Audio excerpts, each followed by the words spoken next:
வெற்றிக்காக அவ்ளோ அலைஞ்சிட்டு கிடைச்சிருக்கு ஃபர்ஸ்ட். இல்ல இது என்னன்னா ப்ரமோஷன் பண்ணும்போதே பாலா சார் சொன்னது என்னன்னா, "we didn't want to reveal எனக்கு காது கேட்க முடியாது, பேச ஓகே. முடியாதுன்ற கேரக்டர் ரிவீல் பண்ணக்கூடாதுன்ற ஒரு விஷயம். ஸ்ட்ரிக்ட். ஸ்ட்ரிக்ட். அத வந்து நாங்க பண்ண வேணாம் அப்டின்ட்டாரு. நம்ம படம் ஆடியன்ஸ் போய் பார்க்கட்டும். ஸோ அது இல்லாம நான் அப்புறம் பேசணும். ஆடியன்ஸ் அத வந்து ரிசீவ் பண்ணி, அந்த ஒரு வெளியில வந்து, "சார் என்ன சார் பேசவே இல்ல. ஆனா அப்படி பண்ணியிருக்கீங்க." பிகாஸ் அது கன்வே ஆயிருக்கு. அவங்கள போய் ரீச் ஆயிருக்கு.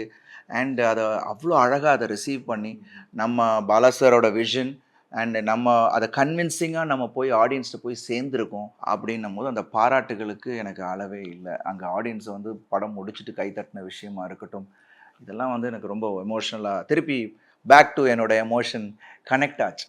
ஏன்னா அது வந்து நீண்ட நாள் வெயிட் ஒரு விஷயம் கிட்டத்தட்ட ஒண்ணு ஒண்ணு தவம் மாரி தான். கிடைச்சது.